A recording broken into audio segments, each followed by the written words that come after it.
Lord, we thank you for this day that you bless us with. We ask that you keep your hand upon each and every one of us as we travel. You're unmuted. And man, that threw me off. In Jesus' name we pray, amen.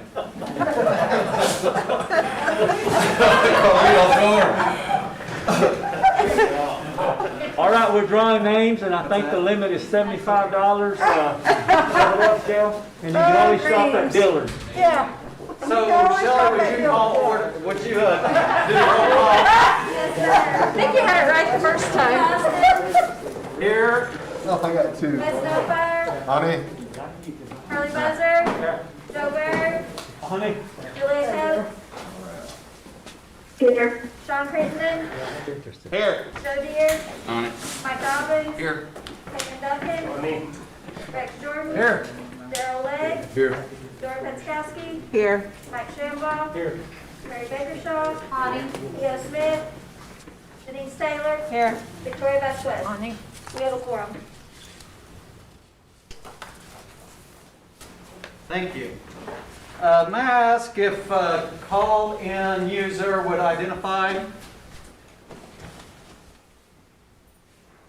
I think it's. I think that's probably me. I'm using my phone for audio since Okay. the computer system is not. Thank you, Counselor, that helps. I appreciate it.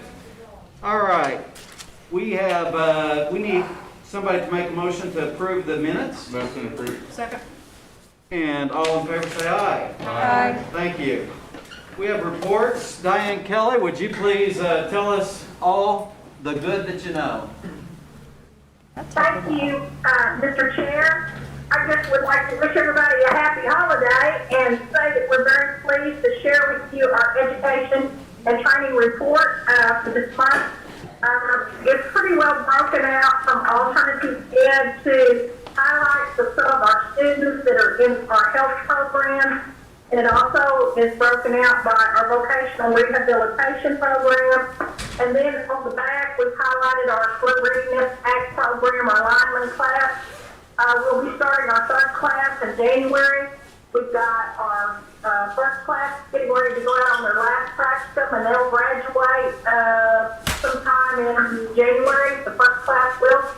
And then we have started our fiber optics class started, and so we have got our trucks. If you'll see on the back, we've got the new training vehicles, the bucket truck, the digger truck, which is for the fiber optics, and then we were very fortunate to get Treasurer Scott to allow us to have this old Cherokee mobile command center that we can use for our equipment and store our equipment in for our fiber program.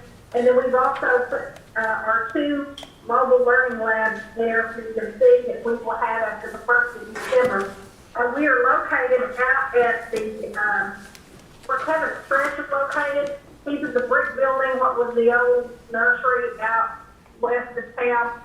We're right behind that on the right side, in that cement area, and that's where our lineman class is. We were already in Castle, but we moved it because we were expanding into our fiber program, and then we also do our CDL training out there as well. So you can see that we got the new equipment. We just got the tag on the digger truck this morning, so they already have it out there. They're already working with it. The students are. So we're real excited. We have been working with Brian Hale and Steve Jones, as you met, Wayne Caldwell.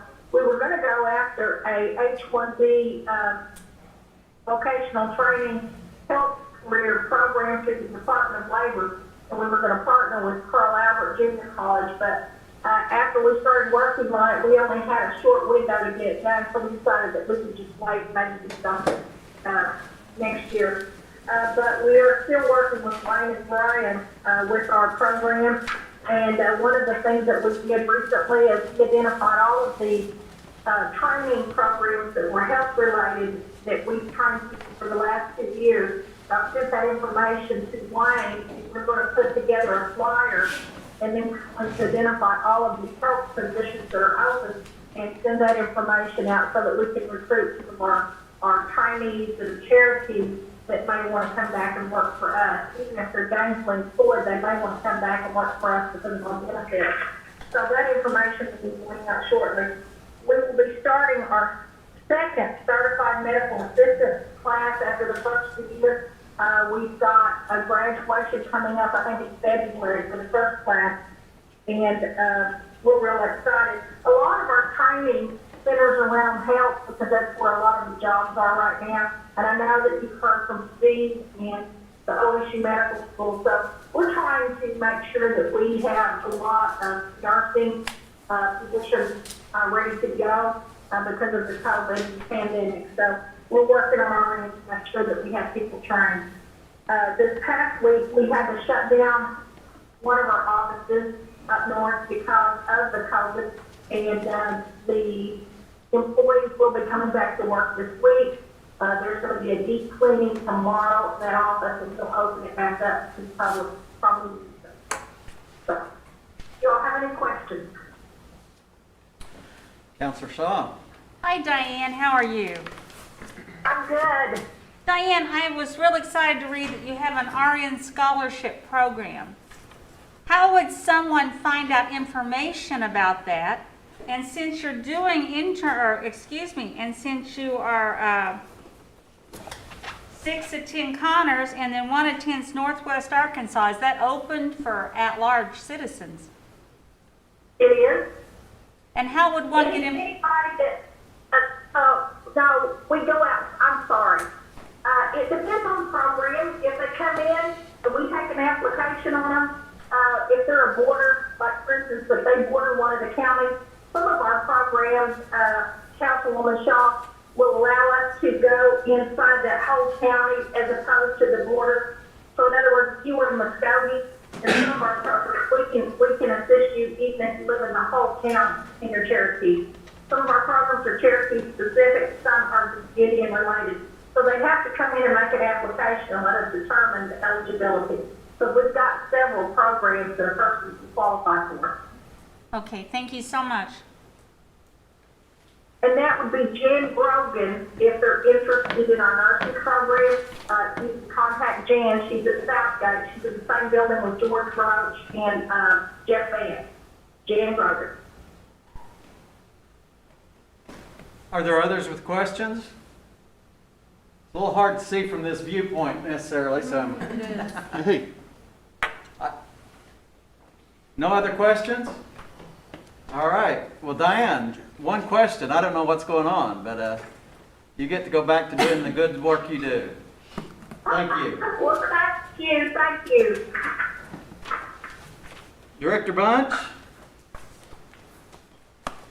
You're up. Now, look, Corey, I know today you're going to report for Executive Director's Report, Head Start and Sequoia Schools.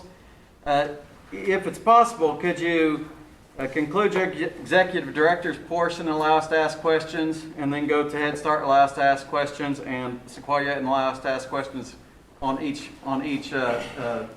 section? Yes. All right. Thank you. Proceed. The floor is yours. Okay. Hello everyone. I'll be glad when I can see you guys in person again. Maybe it won't be too much longer, but I hope everyone will enjoy the holidays and stay safe. But you have our report, Mr. Chairman. A while back you asked for some of the information on the top 20 universities that we send scholarships to, so that should be on the first page of your report. You'll see a breakdown for concurrent undergraduate and graduate totals on there. I saw that. Just a few other highlights, if you don't mind. Let's see, we have the public school grants, which is part of the RRR initiative. Those checks have been printed, so those checks will be distributed this week to those public schools. We had, I believe, 82 schools apply, and the grant total for all 82 schools was nearly $3.71 million. And as we all know, many of the schools are moving into virtual right now, money is definitely going to be helpful to those public schools. Let's see, we have another part of our initiative that Principal Chief Hopkins announced was the child advocates or the school advocates, similar to the Cherokee program that we had once before. We have 3 of those positions that are now posted online on Cherokee Nation's Human Resources website. So if you know anybody who might be interested, please encourage them to go online and look at those job announcements and see if they qualify for those.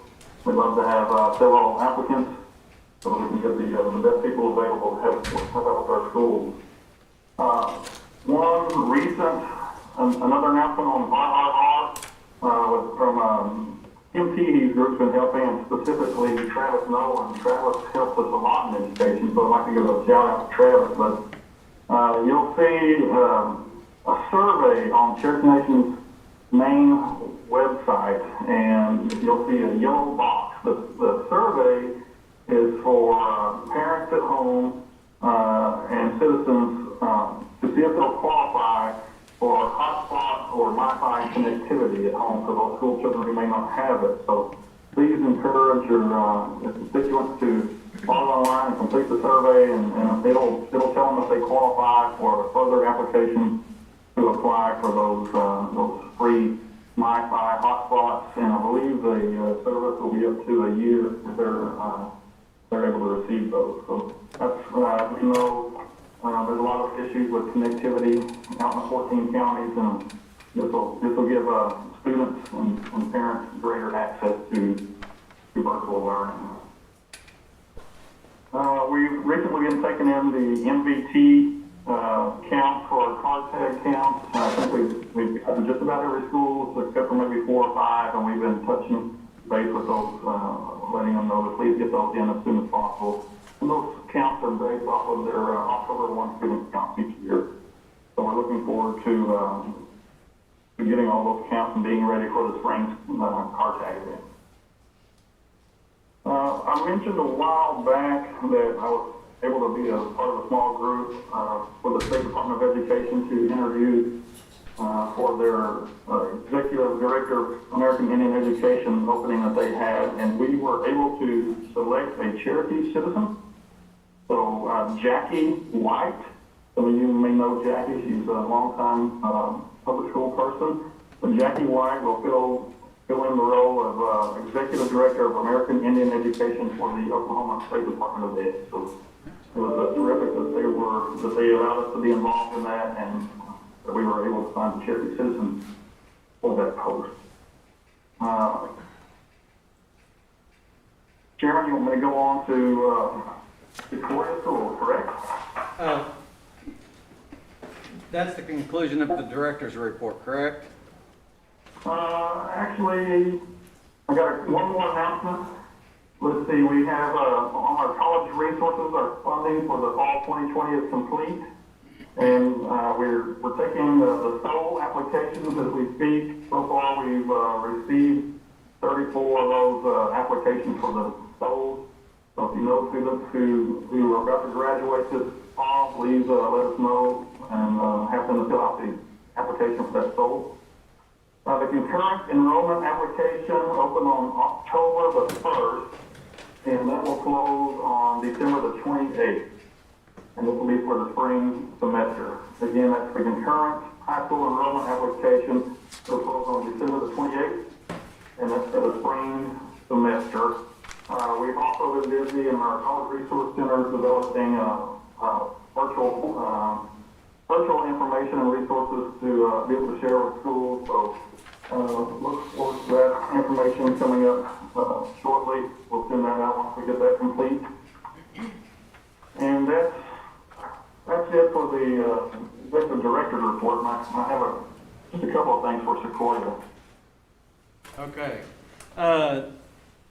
I have a comment about the list that you provided. Thank you very much. That's very good information. It shows me that the scholarship dollars, the majority of them are going to those colleges and universities that are also in the communities that we serve, like NSU and RSU and Connors and so forth.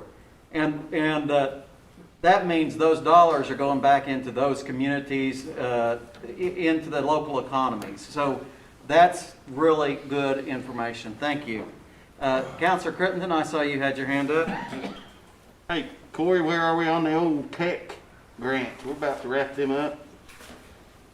That's a great question. We were able to, education services staff, we had all hands on deck for a few weeks, and we were able to complete all of those applications and get them approved.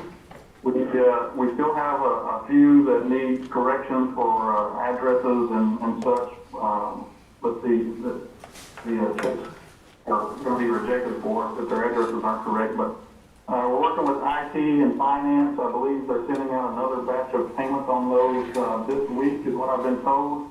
I know that you guys have gotten a lot of calls, and I still get a lot of calls and emails and text messages from citizens dropping by. But what I was told this morning is that another batch of checks will be going out to those whose links either expired or they declined it, wanting a paper check. So Hey, hopefully any day now those payments will be sent, Councilor Crittenden. good work, Corey. Hey, and every time I call, text, I sure appreciate you.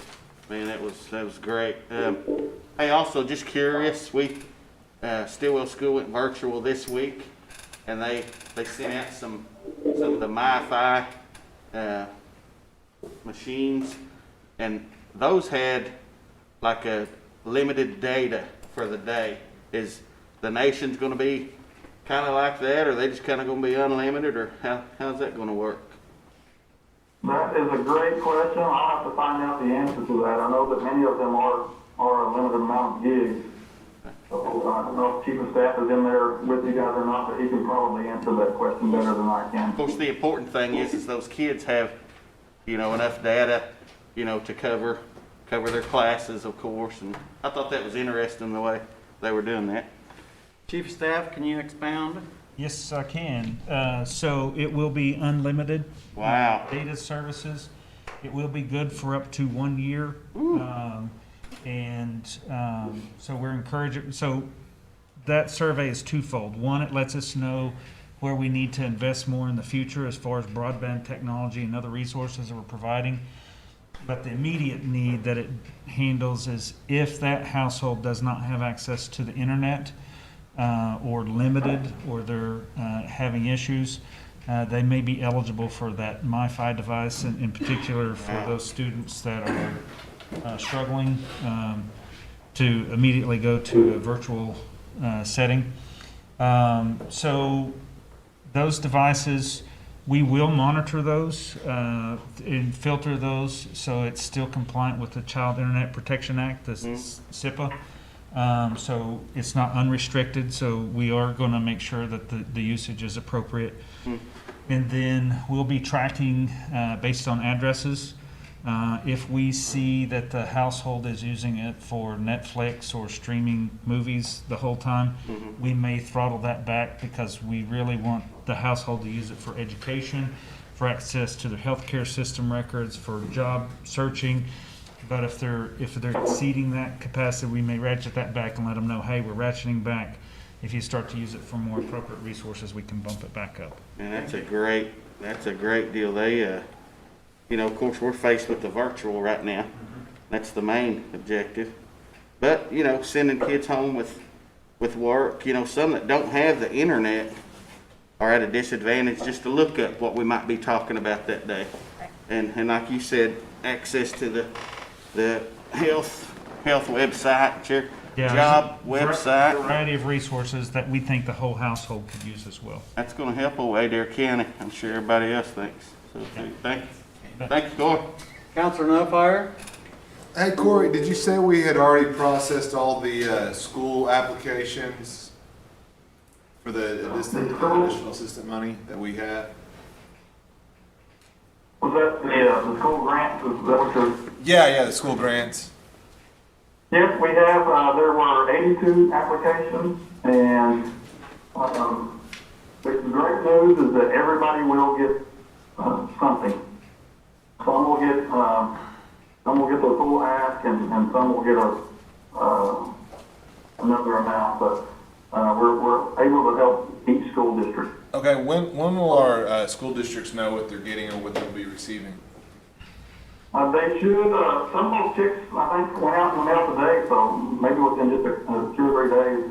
Or if they would like, and then call me directly, and I'll be able to look up that amount for them. Okay, all right, appreciate it. I will let the council know, I'm sorry, Counselor, if I might. Yes, go ahead, Chief Staff. Related to that, each school received what they requested up to $100,000. Okay. So if they requested $695,000, we weren't able to fulfill that request, but we did go up to, met the request up to $100,000. Could we just get a copy maybe of that, of the list of the schools that received it, and that way we would know we got broke down by communities? So, Yep. appreciate it. All right, appreciate you guys. Thank you, Councilman Fire. You beat me to that request right there. Sorry. No, I'm glad somebody asked. Counselor Legg. Hey, Corey, while you were answering the question, I just sent you an email. If you could, it's one that we dealt with before, but they still haven't got help. So if you could help me, just shoot me an email after a while, let me know what's going on. Sure will. Thank you. That's all the hands that I have on record. Are there other questions relating to the executive director's report? All right, we'll move on and let you do the Head Start. Okay, Head Start, I've talked to her this morning, and of course she's always busy, and so that's good. But she told me just to let you guys know that they've been busy doing training. One of the things that they've recently been able to do was, and Diane mentioned this earlier, but Brian Hill and Health Services and Dr. Jones have offered to let some of our staff train for the Binex Now rapid test for COVID. And so they're getting trained on that so they can conduct those tests for our employees involved in Head Start. And just continued training such as that for Head Start right now. I'll be glad to answer any questions or carry them on the burner if you have any. Does anybody have a question for Head Start? Yes, Mary. Hey, Corey, have any of our students in that school tested positive for COVID-19?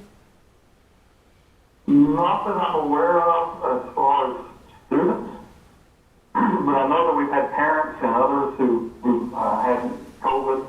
We've also, unfortunately, had many of our employees test positive in the different Head Start sites. I'm sorry to hear that. Thank you for that information. Seeing no other hands, we'll move on to Sequoia High School. Just a few things to mention at Sequoia.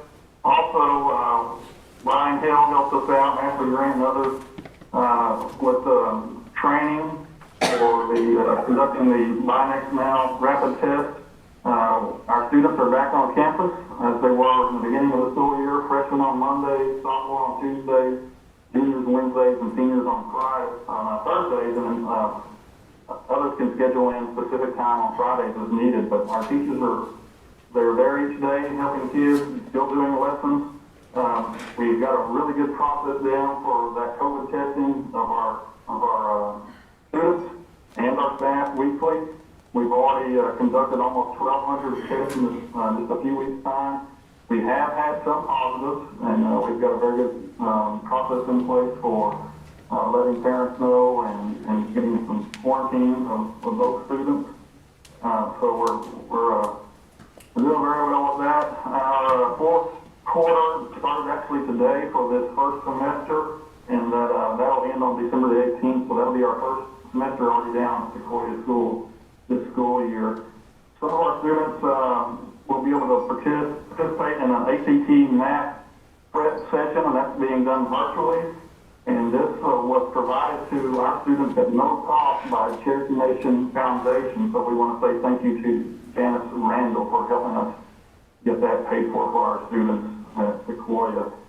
Also, we were on a webinar earlier this week, and just kind of an FYI, but the last school year testing was canceled for the spring, but this school year, VIE and the Oklahoma State Department of Ed are both saying prepare students for testing as normal in the month of April. So our teachers are busy making sure the students are ready and prepared for the spring test.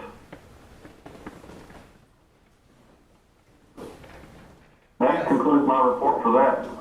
Thank you. Counselor No Fire. Hey, Corey, I just wanted to make a quick comment. I appreciate you guys working. I appreciate Chief Staff Todd Enlow and you guys working through to try to get the kids back on campus. I know that was a important thing for my citizens in my district, and I got a lot of phone calls and the teachers, and I appreciate the faculty of working together to try to figure out a solution to get everybody back on safely. And I think it also speaks to the efforts of trying to protect the kids also while they're coming on campus. Is it notifies us, how to go about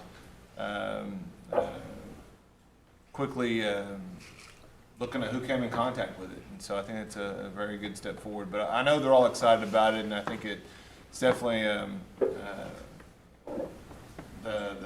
everybody's a little bit happier now. I think that's going on. So I appreciate you. I appreciate that comment, sir. I'm very proud of our staff at Sequoia. Ms. Cloud, our principal's done a terrific job, but many of our teachers and office staff and others have been going above and beyond where this is concerned, and it's just all hands on deck every day. Several of them volunteered on one of their days off on our fall break to come in and train more on this COVID testing so that we can be prepared. They just set their own time for that. So just kudos to all the staff and faculty at Sequoia School. All right. Appreciate it. Counselor Dobbins. Corey, what's the status of extracurricular activities at Sequoia High School? Well, sir, we began our basketball practicing a couple of weeks ago. Actually, it was about 3 or 3.5 weeks ago, and we lasted all but 1 week before we had several of our team members test positive. So we wound up having to quarantine a great number of student athletes. So currently, those students are still on quarantine. Moving forward, if you, I don't know if Dr. Gann was able to share this with you guys earlier today, but pretty much the whole state of Oklahoma's map is in red right now. So many of the school districts are shutting down and going to virtual. And that's the guidance that was listed in the recommendations that the state school board approved earlier this school year. So it looks like for right now that Sequoia and many of the other schools will continue to stay cautious and kind of roll back some of our activities again. Okay, thank you. Are there other questions? Yes, Counselor Shambaugh. Mr. Bunch, have you seen our transfers? Have they slowed down? Has it kind of mellowed out on that aspect? It really has kind of slowed down. I know that Councilor Byrd asked for that information a while back, and I believe that's been sent to you. I reviewed it actually again this morning, and I thought that actually we had more that left than we did, so I was pleased to see that that wasn't the case. And we've also backfilled a number of those student spots at Sequoia. So we are down students, but it's not near as much as I thought it might be. I'd just like to say thank you for keeping everybody safe. It is, every school is going through it, and you guys seem to be on top of it, so I appreciate that. Thank you. All right. Counselor Crittenton. Yeah, just since we're in the education committee here, Corey, we got time. Just like the superintendents that you've been with, visiting with, man, it seems like a crazy year to even be talking about testing.